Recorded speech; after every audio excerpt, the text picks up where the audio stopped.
अस्सलाम वालेकुम। मैं बना रही हूँ ग्रीक प्लेटर। ग्रीक प्लेटर में मैं शेयर करूँगी ग्रीक चिकन की रेसिपी। से सर्व करेंगे हम ग्रीक नान, तज़ीकी सॉस और ग्रीक सैलड के साथ। सबसे पहले हम इस चिकन को मैरिनेट करेंगे और मैं इसको एयर फ्राई में बनाऊँगी। आप सिर्फ फ्राई पैन में बना सकते हैं। इसके लिए मैंने 900 ग्राम चिकन को लेके हैमर से थोड़ा सा मार लिया था। 1 teaspoon salt, 1 teaspoon black pepper, 1 teaspoon इसमें फुल जो है mince of garlic, 1 teaspoon cayenne powder, half teaspoon crush chilli optional है, 4 टेबलस्पून मैं ऑयल यूज़ करूँगी। इसके अलावा रोज़मेरी, थाइम और ऑर्गेनो सब 1-1 टीस्पून है। इनको थोड़ा सा मैं कूट के फिर चिकन में डालूँगी। इसके अलावा डिल, सोया, लेमन जूस और थोड़ा सा ऑयल हमें चाहिए होगा। ये सारी चीज़ें चाहिए होंगी हमें चिकन के लिए। बस मैं इसको थोड़ा सा क्रश किया मैंने। डिल को मैंने थोड़ा चॉप कर लिया और एक बाउल में सारी चीज़ें हम इकट्ठे करेंगे। कूटी मिर्च, क्यान पाउडर, रोज़मेरी, थाइम और oregano, black paper,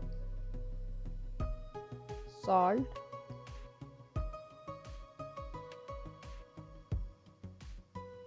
mince of garlic, 4 tablespoon oil, lemon का जिस्ट यानी कि लेमन का स्किन, चिकन और 4 से 6 टेबलस्पून लेमन जूस। इसको हम मिक्स करके 25 मिनट के लिए मैरिनेट करेंगे।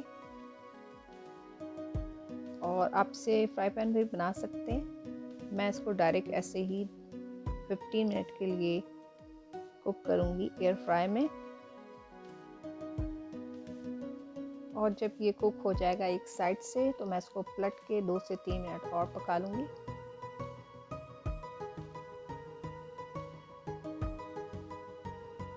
देखें कितनी अच्छी हमारी चिकन रेडी हुई है।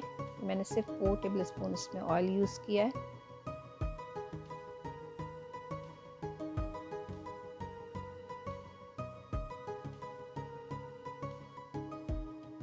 मैं इसे प्लेटर में निकाल लूँगी। तज़ीकी सॉस और ग्रीक सैलेड की रेसिपी मैं डिस्क्रिप्शन बॉक्स में इसका लिंक शेयर कर दूँगी। जो लोग देखना चाहें वो आराम से वहाँ से देख सकते हैं। उम्मीद करती हूँ ये एयर फ्राई में बनने वाली हेल्दी सी रेसिपी आप लोगों को पसंद आई होगी। आप लोग भी इस रेसिपी को बनाएं, अच्छा लगे लाइक करें, शेयर करें और मुझे कमेंट में बताएं आप लोगों को ये रेसिपी कैसी लगी। इंशाल्लाह फिर मिलते हैं किसी नई रेसिपी के साथ। तब तक मुझे इजाज़त दें। अल्लाह हाफिज़।